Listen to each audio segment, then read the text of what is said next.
Le verre en cristal se brisa contre le sol en marbre de Rossi's, le restaurant italien le plus exclusif de Chicago, et la pièce entière se figea. Chaque tête se tourna, chaque souffle s'arrêta. Les mains de Lake tremblaient alors qu'elle fixait les morceaux cassés, son tablier trempé de vin rouge cher. Mais ce n'était pas le verre qui fit s'arrêter son cœur. C'était l'homme assis à la table du coin, la regardant avec des yeux si sombres qu'il semblait avaler la lumière elle-même. Lorenzo Moretti ne possédait pas seulement Rossi's. Il possédait la moitié de Chicago. Les murmures le suivaient comme des ombres. Des gens disparaissaient quand il claquait des doigts. Les rivaux apprenaient à craindre le son de son nom. Et en ce moment, ses yeux terrifiants étaient fixés sur elle. « Je suis si désolé. » Blake commença, mais les mots moururent dans sa gorge. Il se leva lentement, son costume noir sur mesure bougeant comme une obscurité liquide. Chaque garde du corps dans le restaurant se tendit. Les autres dîneurs retinrent leur souffle. Ils marchaient vers elle. Elle n'avait aucune idée que dans exactement 48 heures, elle serait la seule personne au monde qui pourrait faire rire réellement Lorenzo Moretti, l'intouchable, le froid, le sans pitié. Elle n'avait aucune idée que sa maladresse briserait un cœur qui avait été scellé pendant 15 ans. Elle n'avait aucune idée que l'amour était sur le point de la choisir. Pour suivre le voyage incroyable de Lake et découvrir comment une simple serveuse fit fondre le cœur de l'homme le plus dangereux de Chicago, rejoignez notre communauté dès maintenant. Nous travaillons dur pour atteindre 5000 abonnés et votre soutien signifie tout pour nous. Appuyez sur ce bouton d'abonnement, activez les notifications et faites-nous savoir dans les commentaires d'où vous regardez.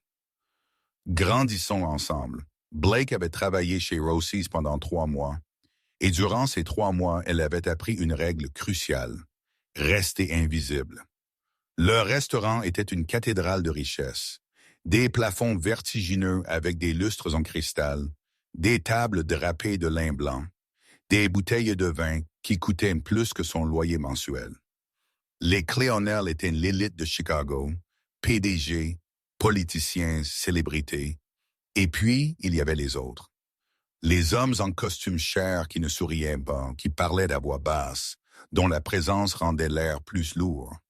Elle avait appris à les reconnaître, la façon dont ils bougeaient, la façon dont les autres bougeaient autour d'eux. Lorenzo Moretti était différent. Il ne commandait pas seulement le respect. Il commandait le tissu même de la réalité autour de lui.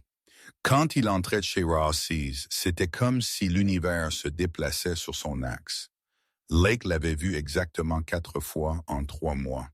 Chaque fois, elle s'était assurée d'être dans la cuisine. Chaque fois, elle avait ressenti sa présence comme une force physique, même à travers les murs. Mais ce soir, elle remplaçait Maria, qui avait appelé pour dire qu'elle était malade. Ce soir, elle ne pouvait pas se cacher. Table 7 a besoin d'eau. Marco, le chef de rang, dit ne la regardons pas. Et il fit une pause, sa mâchoire se serrant. Juste sois prudente. Lake hocha la tête, comprenant immédiatement. Table 7 était sa table. La banquette du coin, celle où Lorenzo Moretti était assis avec 2 hommes en costume sombre. Leur conversation trop silencieuse pour être entendue, mais leur langage corporel criant le danger. Elle attrapa la carafe d'eau à 2 mains, stabilisant sa respiration. Juste de l'eau, dedans et dehors, professionnelle, invisible. Elle était à mi-chemin de la salle à manger quand son talon s'accrocha au bord du tapis. Le temps sembla ralentir. La carafe s'inclina. L'eau éclaboussa. Elle corrigea trop. Son autre pied glissant. Et soudain, elle trébucha en avant comme une épine nouvelle-née, ses bras tournant en moulinet, la carafe s'envolant de ses mains. Le fracas du verre frappant le sol en marbre résonna à travers tout le restaurant comme un coup de feu. Blake se figea, son visage brûlant, chaque œil était sur elle. Chaque conversation s'était arrêtée. Le silence était suffocant. Et puis elle le sentit. Cette présence, ce poids, cette obscurité. Lorenzo Moretti se levait. Il bougeait avec le genre de grâce qui ne devrait pas exister chez un homme de sa taille. Grand, aux larges épaules, avec le genre de visage qui semblait avoir été sculpté dans la pierre par un artiste qui comprenait à la fois la beauté et le danger. Ses cheveux noirs étaient parfaitement coiffés. Sa mâchoire était assez nette pour couper du verre. Mais ce furent ses yeux qui firent s'arrêter le souffle de Lake. Ils étaient de la couleur d'une tempête hivernale, froids et pénétrants, comme s'il pouvait voir directement à travers son âme. Il marchait vers elle. L'instinct de Blake était de courir, de s'excuser, de disparaître dans la cuisine et de ne jamais revenir. Mais elle était figée, épinglée par ses yeux comme un papillon sur une planche. « Je suis si désolé. Elle commença, sa voix à peine un murmure. Il s'arrêta devant elle. De près, il était encore plus intimidant. Elle pouvait sentir son eau de Cologne, quelque chose de cher et de sombre, comme le cuir et la fumée. Elle pouvait voir la légère cicatrice sur sa tempe gauche. Elle pouvait voir la façon dont son costume était si parfaitement taillé. Il semblait avoir été peint sur son corps. « Quel est ton nom? » Sa voix était basse, douce, avec juste le plus léger accent en dessous. Italien, peut-être, ou quelque chose d'autre entièrement. « Lee Lake, » elle balbutia. « Je suis si désolé pour le verre. Je le payerai. Je peux, Lake. » Il dit son nom comme s'il le goûtait, le testant sur sa langue. Ses yeux se posèrent sur son visage, l'étudiant avec une intensité qui la faisait se sentir comme si elle était radiographiée. « C'est un nom inhabituel. »« Mes parents étaient créatifs, dit-elle, puis le regretta immédiatement. Que faisait-elle? Faisant la conversation avec un homme qui avait probablement fait tuer des gens pour l'avoir mal regardé. Mais alors quelque chose d'inattendu se produisit. Le coin de sa bouche tressaillit. C'était à peine perceptible, juste le plus petit mouvement. Mais Lake le vit. Elle le vit parce qu'elle le fixait comme s'il était la chose la plus fascinante qu'elle ait jamais rencontrée. Créatif, il répéta, et il y avait quelque chose dans sa voix qui ressemblait presque à de l'amusement. J'aime ça. Il se tourna vers Marco qui était apparu à Lakeside comme un fantôme. Faites nettoyer ça et apportez-lui une nouvelle image. Puis il regarda de nouveau Lake. Tu vas finir de servir ma table avec soin. Ce n'était pas une demande. Lake hocha la tête, son cœur martelant contre ses côtes. Elle attrapa la nouvelle image des mains tremblantes de Marco et suivit Lorenzo jusqu'à sa table, intensément consciente de chaque œil dans le restaurant suivant leur mouvement. Tandis qu'elle versait de l'eau dans son verre avec un soin exagéré, elle remarqua quelque chose qu'elle n'avait pas attendu. Ses mains étaient cicatrisées. Pas de manière dramatique, mais il y avait de fines lignes blanches sur ses phalanges. Le genre de cicatrice qui venait de la violence, du combat, d'une vie vécue dans l'ombre. « Tu es nouvelle, dit-il, ne la regardant pas. » Il était de nouveau à sa place maintenant, ses compagnons regardant avec des expressions qui allaient de la confusion à la terreur. « 3 mois, Lake confirma, sa voix plus stable maintenant. « J'apprends encore. »« Tu es maladroite, dit-il. »« Très, elle fut d'accord, se surprenant elle-même par son honnêteté. Cette fois, elle le vit vraiment. Un sourire, bref, à peine là, mais réel. C'est rafraîchissant. Elle ne comprit pas ce qu'il voulait dire.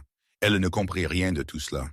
Mais alors qu'elle s'éloignait de sa table, elle sentit ses yeux sur son dos, et elle sut avec une certitude absolue que quelque chose avait bougé. Quelque chose de fondamental avait changé dans l'univers. Elle n'avait aucune idée à quel point elle avait raison. Pendant les 2 semaines suivantes, Lake travailla chaque service qu'elle put obtenir chez Rossi's. Elle se dit que c'était parce qu'elle avait besoin de l'argent. Mais la vérité était plus compliquée. La vérité était qu'elle attendait quelque chose, l'attendant lui. Lorenzo venait chez Rossi's 3 fois par semaine. Toujours la même table, toujours avec des compagnons différents. Lake essaya de ne pas remarquer. Elle essaya de ne pas s'en soucier, mais elle remarqua tout. Elle remarqua qu'il commandait toujours la même chose, branzino grillé avec citron et huile d'olive, rien d'autre. Elle remarqua qu'il ne souriait jamais à personne, sauf occasionnellement à Marco. Elle remarqua qu'il avait l'habitude de vérifier son téléphone toutes les quelques minutes, son expression devenant plus sombre à chaque fois. Elle remarqua qu'il la regardait, pas d'une manière effrayante, pas d'une manière qui la faisait se sentir en danger.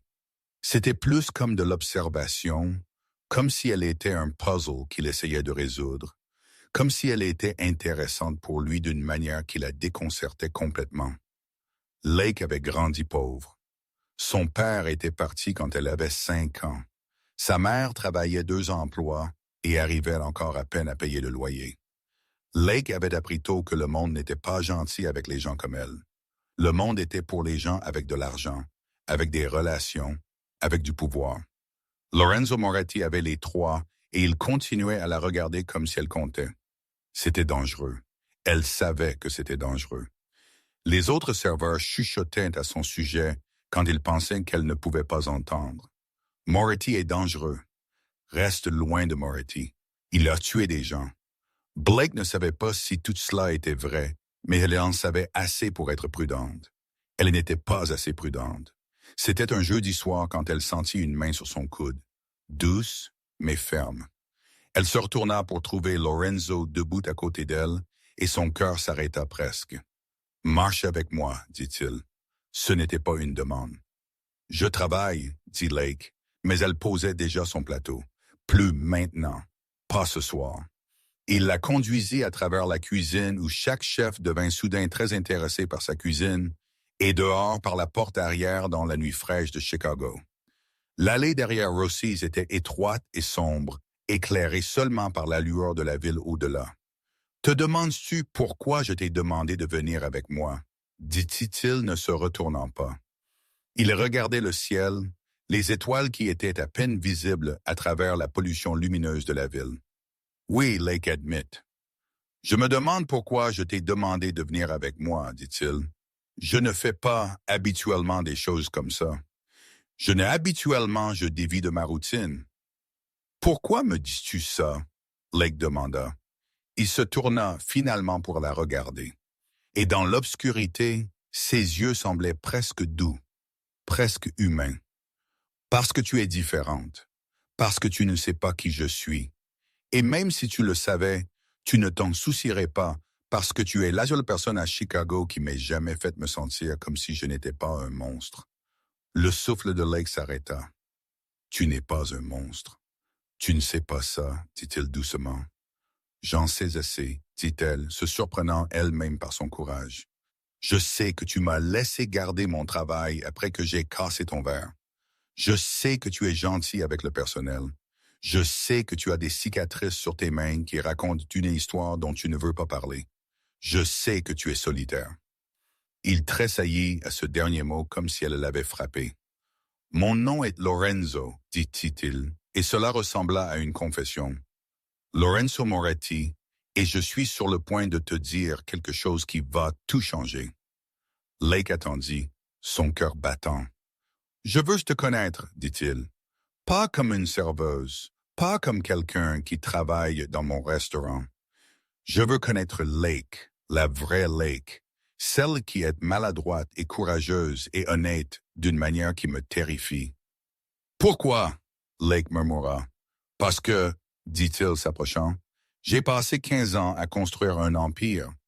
J'ai passé 15 ans à être froid, à être intouchable, à être tout ce que les gens craignent.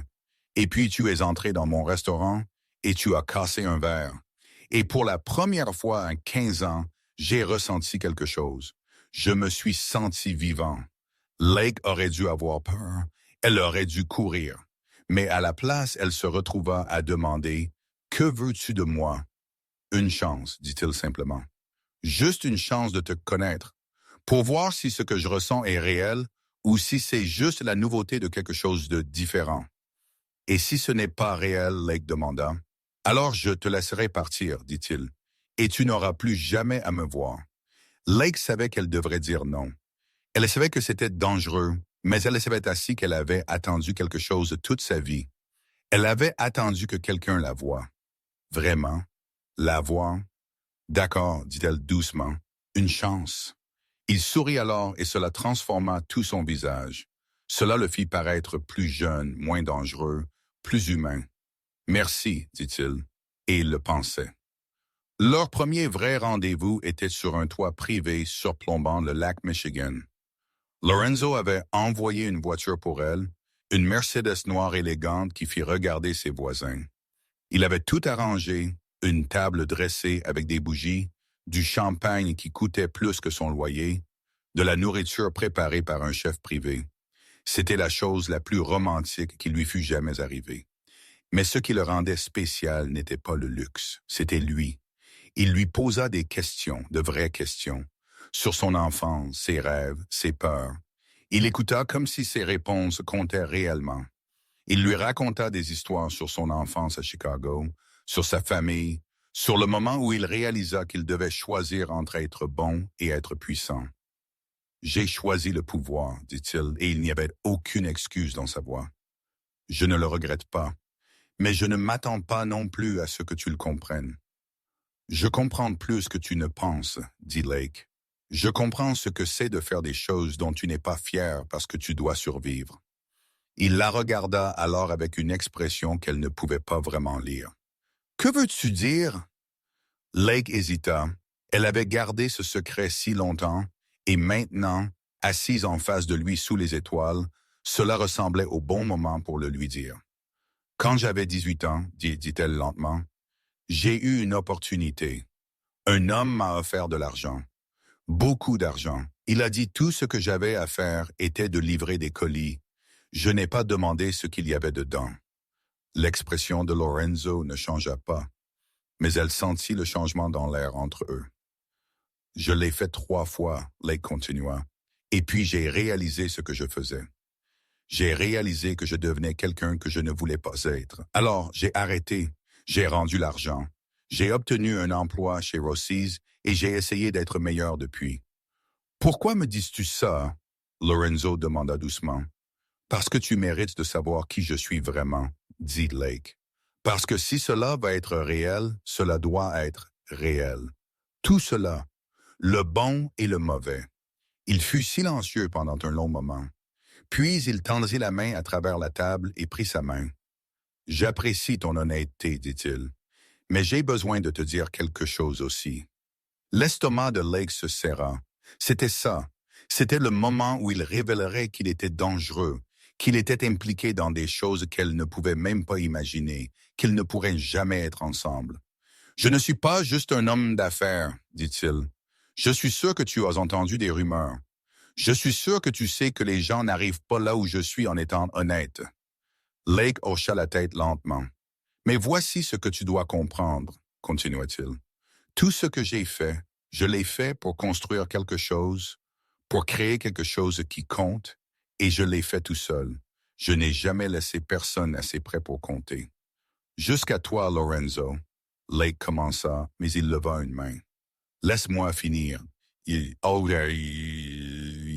dit-il. « Je te dis cela parce que j'ai besoin que tu comprennes dans quoi tu t'engages. Si tu es avec moi, tu es avec quelqu'un qui a des ennemis. Tu es avec quelqu'un qui a fait des choix qui ne peuvent pas être défaits. Tu es avec quelqu'un qui est dangereux. » « Je sais, » Blake dit doucement. « Le sais-tu? » il demanda. Et il y avait quelque chose de presque désespéré dans sa voix. « Comprends-tu vraiment ce que cela signifie? Cela signifie que être avec moi te met en danger. Cela signifie qu'il y a des gens qui te feraient du mal juste pour me faire du mal.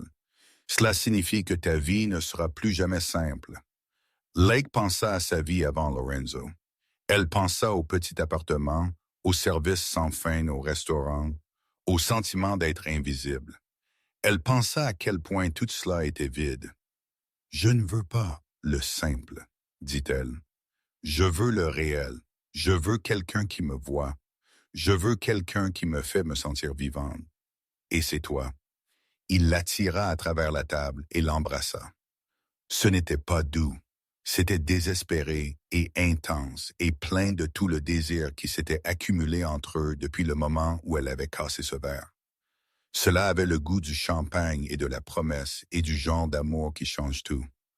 Quand ils se séparèrent, Lorenzo tremblait. Je vais te protéger, dit-il férocement. Je vais te garder en sécurité. Je sais, dit Lake, et elle l'embrassa de nouveau. 3 semaines après le début de leur relation, tout s'effondra. Lake était à l'appartement terrasse de Lorenzo, un espace étendu qui surplombait la ville entière. Quand son téléphone sonna, elle regarda son visage changer tandis qu'il écoutait celui qui était à l'autre bout, regarda la tendresse s'écouler, remplacée par quelque chose de froid et de létal. « Je m'en occuperai », dit-il, et raccrocha. « Qu'est-ce qui ne va pas ?» Lake demanda, bien qu'elle connaisse déjà la réponse. Elle pouvait le sentir dans l'air. « Russo », dit-il, et le nom sonnait comme une malédiction. « Mon rival. Il fait un mouvement. Il essaie de prendre le contrôle de mon territoire. » Le corps de Lake se serra.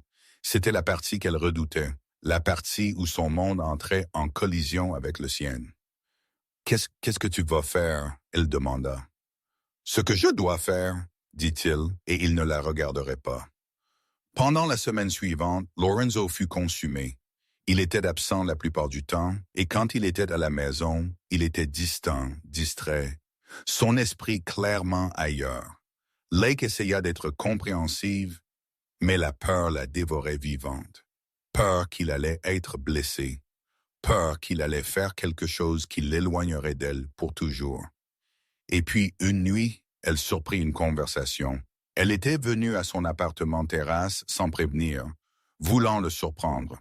Elle le trouva dans son bureau avec Marco et un autre homme qu'elle ne reconnaissait pas. Ils parlaient à voix basse, mais elle en entendit assez. « La fille, » l'homme disait, « utilise-la comme levier. Russo ne saura pas ce qui l'a frappé. » Le sang de Lake se glaça. « Non, » Lorenzo dit catégoriquement. « Lake est hors limite.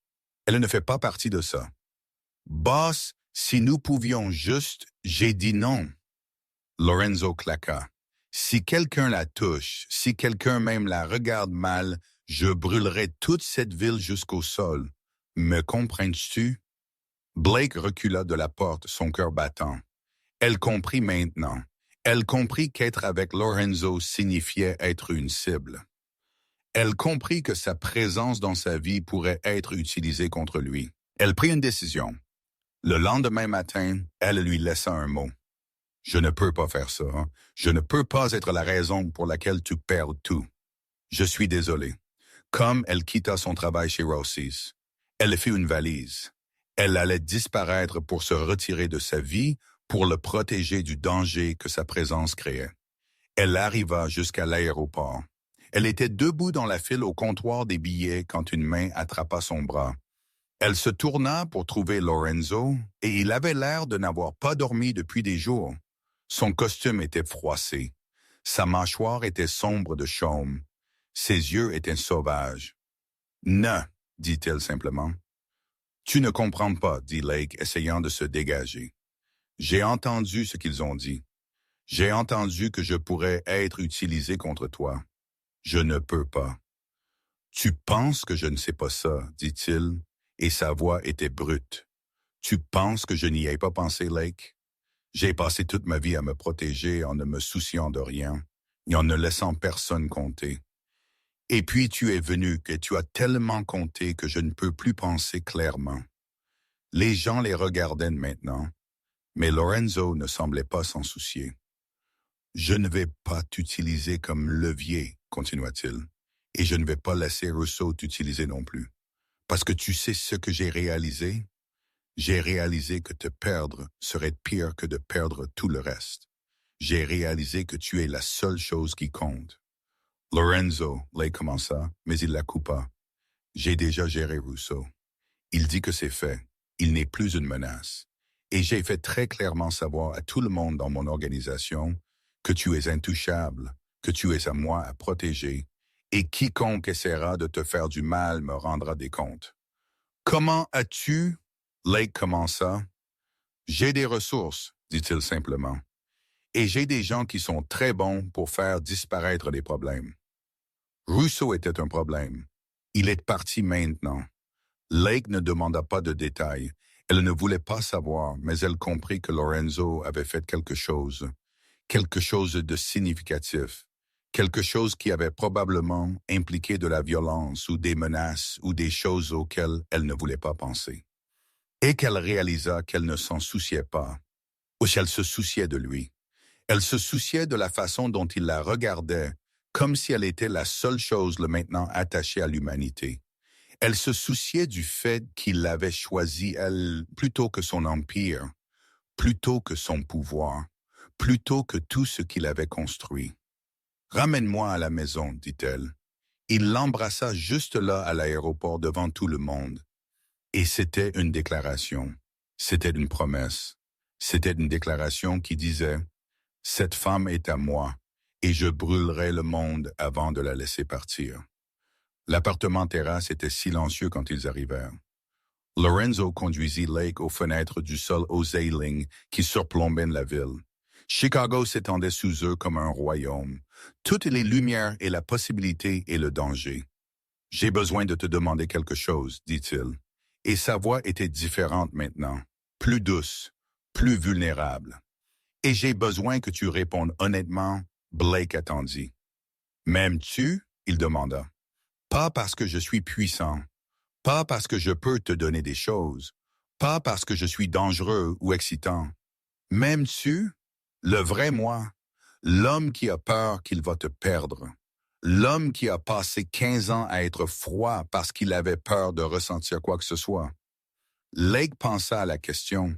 Elle pensa au moment où elle avait cassé ce verre et qu'il s'était levé. Elle pensa aux trois sous les étoiles. Et elle pensa à la façon dont il la regardait, comme si elle était la chose la plus précieuse au monde. « Oui, dit-elle, je t'aime. » Il la tira près de lui et elle put le sentir trembler. « Je t'aime aussi, dit-il. Je t'aime tellement que ça me terrifie. Je t'aime tellement que je ferai n'importe quoi pour toi. Je t'aime tellement que je suis prête à changer, à être meilleur, à être le genre d'homme qui te mérite. »« Tu l'es déjà, dit Lake. »« Non, dit-il se reculant pour la regarder. Je ne le suis pas, mais je vais l'être. Je vais me retirer des affaires. Je vais laisser quelqu'un d'autre gérer les choses.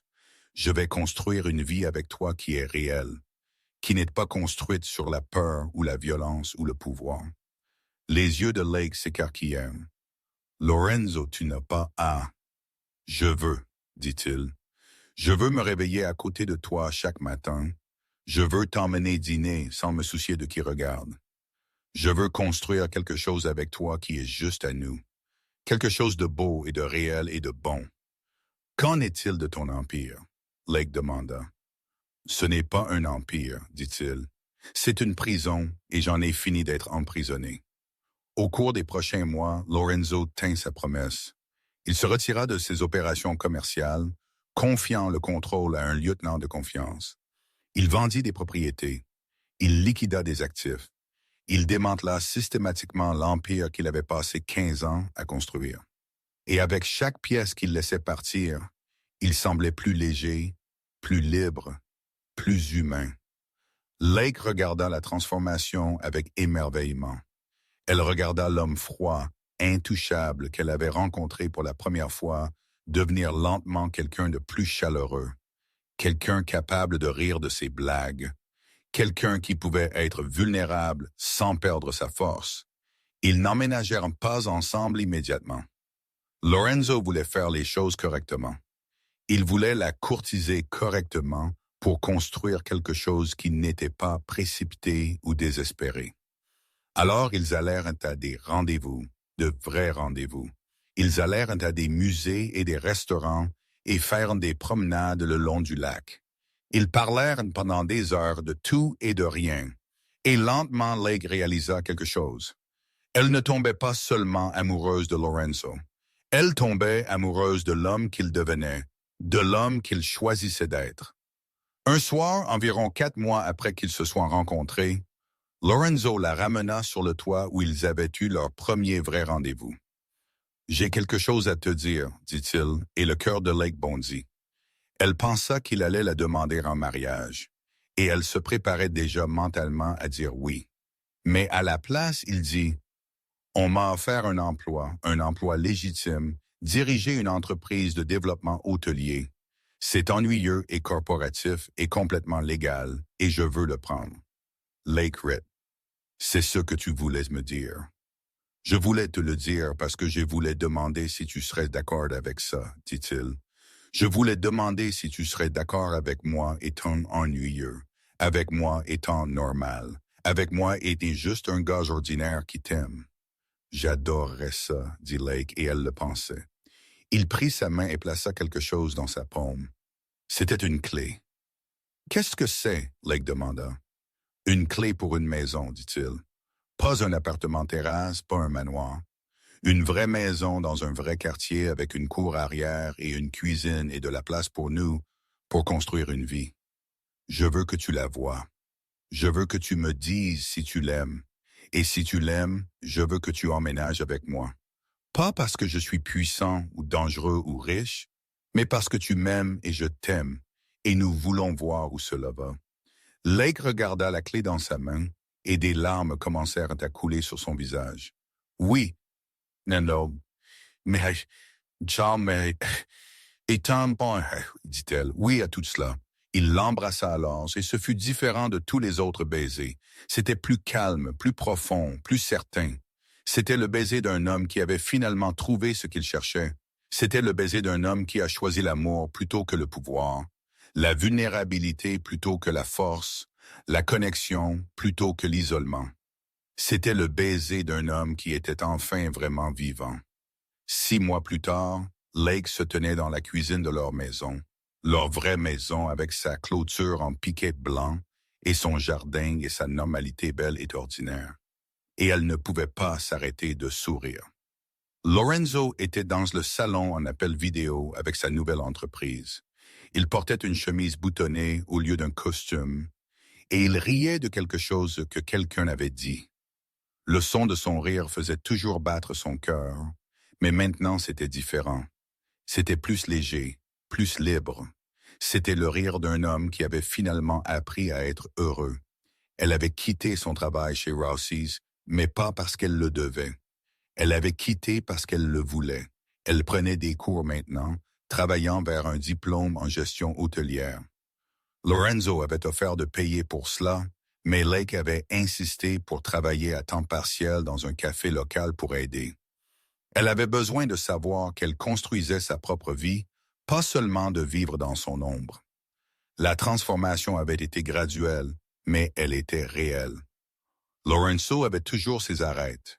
Il était toujours intense, toujours protecteur, toujours capable d'être dangereux quand il le fallait. Mais il était aussi gentil maintenant, doux. Il apprenait à être doux sans perdre sa force. Et Lake avait changé aussi. Elle était plus confiante maintenant, plus sûre d'elle-même. Elle avait appris que l'amour ne signifiait pas se perdre.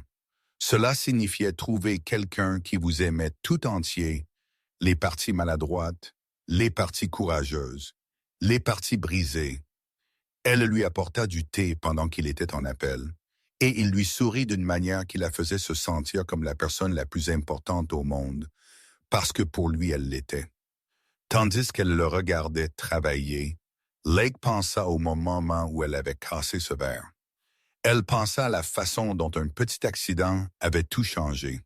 Comment parfois l'univers vous place exactement là où vous devez être avec exactement la personne avec qui vous devez être. Elle pensa à la façon dont l'amour ne choisit pas en fonction de la classe ou du pouvoir ou du statut. Il choisit en fonction de quelque chose de plus profond, quelque chose de vrai. Et elle était reconnaissante. Reconnaissante pour le verre cassé, reconnaissante pour la serveuse maladroite qu'elle était, reconnaissante pour l'homme froid qui avait appris à ressentir, reconnaissante pour la chance d'aimer et d'être aimé en retour. Ce voyage incroyable est arrivé à sa fin, mais l'histoire de Lake et Lorenzo restera avec vous. Si ce récit a touché votre cœur de quelque manière que ce soit, veuillez appuyer sur ce bouton « J'aime » et le partager avec quelqu'un qui croit au pouvoir de l'amour pour nous transformer. Votre soutien nous aide à créer plus d'histoires comme celle-ci. Abonnez-vous maintenant pour ne pas manquer notre prochain voyage émotionnel. Merci d'avoir fait partie de cette belle histoire. Jusqu'à la prochaine fois.